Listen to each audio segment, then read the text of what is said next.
Hafa day and greetings. Hello, my name is Keith Camacho. I'm a Chamorro studies scholar. My field of study, my academic training is in history, and I work as an associate professor in the Asian American Studies Department at the University of California, Los Angeles, also known as UCLA. Currently, for this interview, I am a Fulbright U.S. scholar in the Pacific Studies program at the University of Auckland, Aotearoa, New Zealand. The first question I want to ask you is how you define history, and more specifically, can you tell me about the type of history that you do? To me, one can define history as the active and unconscious attempt by individuals, collectives, nation states, and other entities to remember and forget the past. But history, I think, is also more than that. And for me, the kind of history I do, uh, variously called Pacific Islands history, oceanic history, Pacific history, indigenous history, also involves orality, memory, literature, poetry, art, textiles. So um, when you stretch the definition of history to incorporate indigenous histories, for instance, we start to see a world where we can understand the past not only through the written word, and that I think is a beautiful and challenging aspect of Pacific Islands history in particular, knowing that we're dealing with a lot of oral um, mnemonic devices. We're dealing with a lot of references to the past that are not in libraries or archives. And so for me as a scholar, I've had to learn and relearn how to utilize and appreciate a range of historical sources. Um, in the Pacific Islands, a lot of people like to talk and they like to joke and they like to whisper and they like to laugh. And a lot of that comes through gossip, a lot of that comes through storytelling.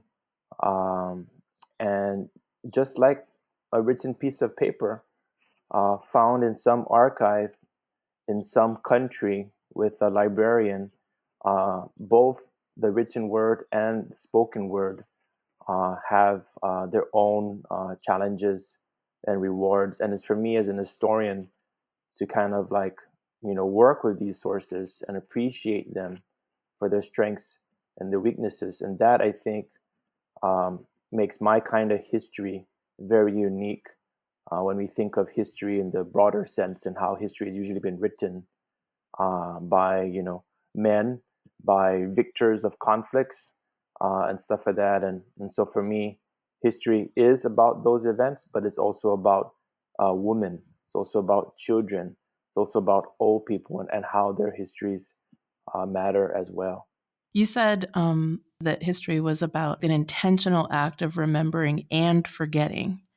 Yep. And I'm curious for you about that combination, the choice, because what you're implying is that history is about making decisions about what you're going to retain and what you're going to intentionally not retain.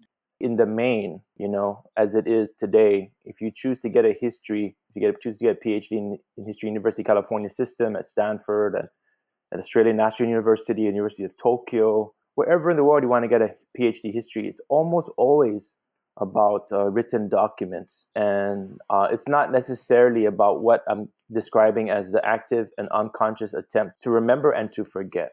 And history and historians, in the main, I'm talking generally, take pride in empiricism. They take pride in this idea that, an objectivity, that what I'm telling is the truth. What I'm telling is not partial. What I'm telling is the fact, and this is what happened. But when historians make those claims, they're also actively choosing what they think happened. I'll be concrete. A lot of students in the United States, especially, they could be studying Southeast Asia, they could be studying East Asia, they can be studying North America, Pacific Islands history, and Pearl Harbor, right? Pearl Harbor, World War II, and so many U.S. historians, diplomatic, economic, military, cultural historians would almost always say that the war began with Pearl Harbor, right? And that's a fact. That's so true. But I would say that that's their active and unconscious attempt to remember and forget certain things about Pearl Harbor. So, for instance, a lot of historians don't know that Pearl Harbor is a name that only came into being over the past 120, 130 years. And that there's a name that precedes it and exceeds it.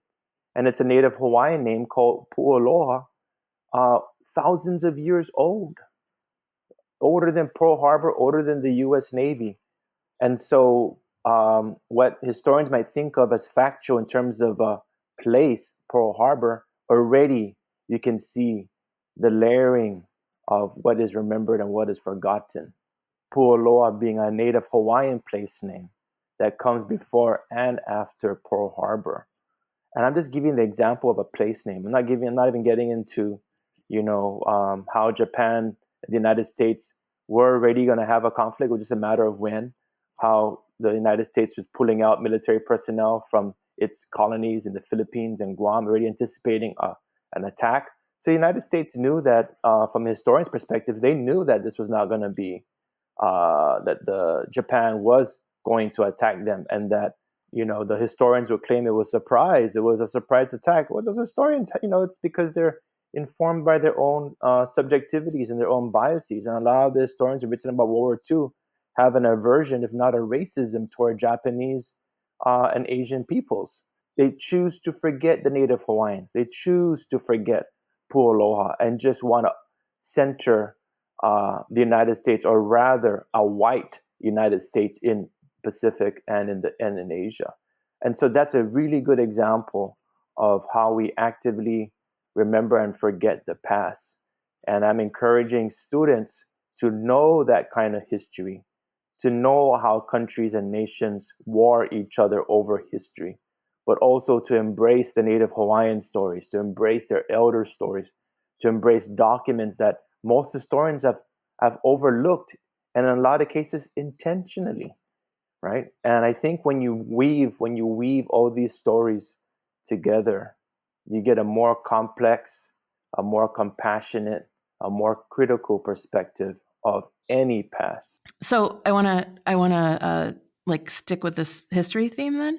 And can you tell me one or two really interesting historical questions that have directed your research, like things that you have tried to go into and understand?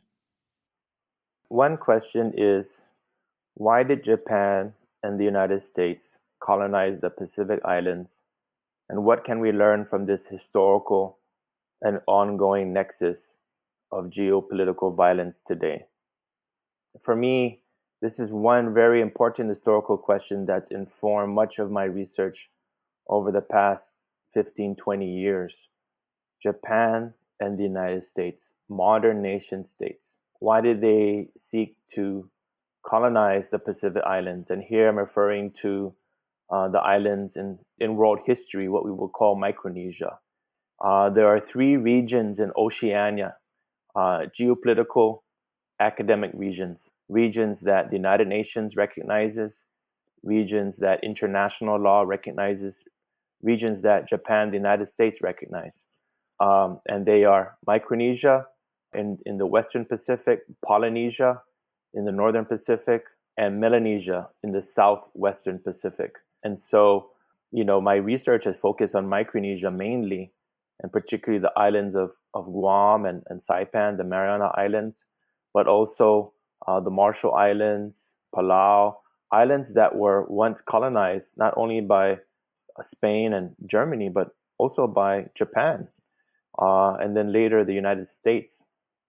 And in world history, as we know, whether it's a European country's search for gold, or a European country's attempt to convert souls to Christianity, throughout time, communities and what we now call countries have long interacted with each other. Contact zones, encounters, exchanges, conflicts. And Japan, the United States have a very unique place in that world history with regard to Micronesia. And the indigenous people of Micronesia have a very unique role in that history as well. And I say particularly nexus, of geopolitical violence for several reasons. Japan, the United States, whether intentionally or not, have become so interlocked and so interlinked in how they view Asia and the Pacific Islands today that historically and today one cannot think about the region without thinking about each other. To give some world historical context, when Japan colonized what we now call East and Southeast Asia, Korea, China, Okinawa, Vietnam, Indonesia, later Singapore, when Japan sought to colonize Asia, it was also colonizing the Pacific Islands, particularly Micronesia, or what Japanese anthropologists and academics and economists and policymakers and novelists and poets called the Nanyo, which in Japanese generally means South Seas. And so by that, they meant really the islands of Saipan, of Palau, of Truk, of Kozrai, of Yap. And Japan's colonization was twofold. One, to modernize, to uplift these communities, these peoples, right? With a particular racial hierarchy, Japanese on top, followed by other East Asians and Southeast Asians, and then Pacific Islanders, what we now call Pacific Islander indigenous people, on the bottom of that racial hierarchy. Because in world history, you have to remember by the late 1800s and early 1900s, Japan and Germany, the United States, France, they were already heavily into eugenic theories of human development and human superiority. And so Japan, in building military bases, in colonizing the Pacific, and this is documented extensively, saw Micronesia as a buffer zone, as a saltwater geopolitical lake, as a place that if the United States were to invade Japan, they would first invade these Pacific islands located east of mainland Japan. And so when World War II occurred, and when I say World War II occurring, I mean between Japan and the United States, not between Japan and other countries. The United States, as Japan anticipated, invaded Marshall Islands, invaded Saipan, invaded Guam, invaded Palau, and bombed those islands. And many, many indigenous peoples died as a result. And, you know, it fulfilled Japan's geopolitical rationale. And so if we look in the Cold War era and we look at the rise of atomic diplomacy, and we look at the Soviet Union coming into being and the United States coming into being as these two global powers, that United States started to invoke Japan's earlier rationale about Micronesia and began to treat Micronesia, but also Okinawa and South Korea, as this extensive geopolitical saltwater Cold War curtain to prevent the Soviet Union and its allies from entering the so-called American lake. So the Soviets or any communists in Southeast Asia were to attack the United States, just like Japan anticipated in the 40s. If anybody were to attack the United States, they would first bomb these Pacific islands. And this is what I mean by an historical and ongoing nexus of geopolitical violence that Japan and the United States over the past 100+ years, the modern era, have co-constituted, have created together this kind of, when we look at world history and we think of sites of conflict or sites of exchange, it could be, the Spice Road, it could be Panama Canal, it could be what was East-West Berlin. Well, Micronesia as a saltwater oceanic space, an indigenous space, very much constituted that kind of contact zone between Japan and the United States that they still negotiate today, and oftentimes without the active participation of Pacific Island people from those same countries. And so these are the kinds of challenges that I posed in my research. Why did Japan and the United States colonize the Pacific Islands? And what can we learn from this historical and ongoing nexus of geopolitical violence today. So I can think of that question being asked where the kind of the default stance of the person hearing this narrative is from either the US or Japan, trying to think about their interconnection with each other. Mm-hmm. And then I can also think about that question from the stance of a person, an indigenous person from Guam. And I think that the framing of the question is different, right? In that instance, because one of them, the first one is sort of more like a strategic almost attempt to understand the world and your place in it, with Guam being simply an object to be acted upon. And then the other version is from the standpoint of Guam trying to Mm-hmm. understand, like, why does this keep Yeah, happening? yeah, yeah. And how are we engaged in that process? And how do you research that in a way that the position of Guam, like, how do you research that in a way that a person can take on that default view of the world from Guam rather than from the US or Japan? The first question is absolutely, it's a macro question. It's a geopolitical, real politic question. And the related question is, and I ask myself and I ask my students and they ask me and we ask each other, how have Pacific Islanders reckoned with this colonial past and present? And how have they become both the brokers of empire and the stewards of justice? And so a lot of my research has really shown how, if you just take Guam, for instance, a lot of the indigenous people of Guam, the Chamorros, how they have actively and creatively and critically negotiated that Japan US nexus for a variety of complex reasons. Some have taken the path of becoming brokers. Some have seized on the opportunities of working under Japan's empire, and others have seen opportunities working under the United States empire.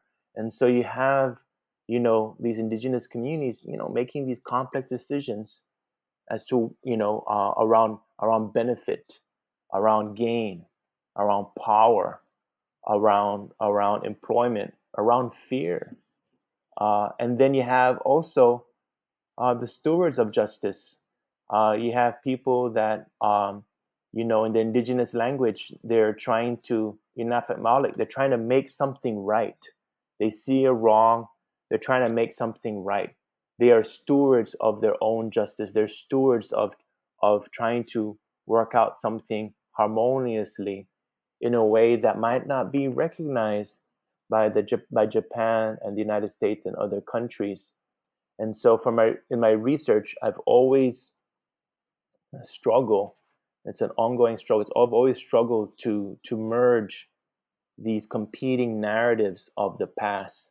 And so when we look at Japan and the United States, and we look at countries in world perspective, we have to also think of the peoples of each locale and the peoples across those places in both very kind of local, intimate settings, but also in broader regional, comparative, transnational settings. Yeah, I think one of the things you raised there about people being both brokers of empire and stewards of justice, I think gets at the heart of what is challenging about studying certain pasts from certain stances. And I think that's important to say personally, like, I'm Black. And so one of the things that I think is particularly challenging for me looking Mm-hmm. at the past is you've got this two things overlaid on top of each other. Mm-hmm. One is silences in the past, Yeah. and the other one is the discomfort with knowing that people who looked like me in the past were sometimes brokers of empire. Yeah. And so, can you think of an example of, like, if you were trying to teach this to a group of sort of fairly introductory students and you wanted them to be able to wrestle with this question of a person in this region who chose to be, let's say, a broker of empire, what kind of thing would you present to them in class so that they could in some way hear the voice of this past person? You know that. So Shane, you just hit the button when it comes to pedagogy for me. And for me, it's like my pedagogical challenge as a historian, as a public intellectual, is less about the content actually in some way. But my biggest challenge with students is um, to get them to a place where they can think outside themselves. So I really work on having doing pedagogical things, small group exercises, getting to know each other, activities, some things more tactile than others. And I assign a lot of literature, novels and poetry and short story in my undergrad history courses. And I feel that that is the entry point first. You have to have an entry point of appreciation where we can appreciate each other, we can appreciate literature, we can appreciate history. Once I've established that as a kind of basis for any of my classes, then I move into what I said earlier. How can we make students think outside of themselves? If you're a Jamaican student, if you're an African American student, if you're a Black diasporic student, how can we think of slavery and transatlantic slavery, the commodification of human bodies, the commodification of sugar as the source of transatlantic slavery, right? And then, but also think, how can we bring a compassionate lens to the communities in West Africa who were warring with other African tribes and communities? How can the Black diasporic person get outside the Black diasporic position and understand what happened in West Africa? And how can that person from West Africa historically get outside themselves to understand the consequence and impact and violence of what they did across the Atlantic, right? In my field, in Pacific Islands history, it's very similar, structurally speaking, and to understand why Chamorros and Hawaiians and Palauans boarded those US ships, boarded those Spanish galleons, boarded those Japanese cargo vessels, right? For what? Why? And if we're students of the past and we can only think of what we now know as the good, right, or the just, this historical character helped freed slaves in North America, free slaves in North America. This historical character prevented a riot between Asian and Pacific Island communities in Guam or in Hawaii, right? The good and the just. But how do we also think outside ourselves and put ourselves in the positions of all the participants in the past? And that for me is a challenge when students, and including myself, can come to these issues, right? Slavery, colonization, missionization, world trade of sugar and commodities, religion, right? All these different things, when we can see and humanize in the best and worst ways the kinds of things people did. And so for me as a teacher, it all begins with the entry point that is appreciation for each other, appreciation for what I think is a more critical, compassionate, interdisciplinary sense of history, a more poetic sense of history, a history that's premised on social justice and inclusion, but a history that's also willing to bring everybody together in the most difficult of circumstances. And you can only do that if you can think outside of yourself. Have you ever had a student who told you that learning history changed their life? I've had many students, many students. If I were to condense their variety of views into one sentence, it would be this: Critical understandings of the past have taught me to be a more compassionate, analytical, and patient person. But this is where it's really important. I've really pushed my students to think and appreciate their history and others' history, but as they write their histories, not to reproduce the bigotry and the racism and the phobias of the past, right? And it's because they've learned how, on their own way, on their own terms, to think outside of themselves, and I think to also put that history into practice, right? To kind of to see history as having a tangible, real life force, and not just something that teachers prepare for a lesson plan or something we learn in a classroom or in a movie, that they're actually applying what they've learned in their respective careers and their academic interests. And a lot of them actually don't go into history, but they've learned through history how to appreciate who they are and what they are, the broader past, the world histories around them, and to move into careers and futures that support them.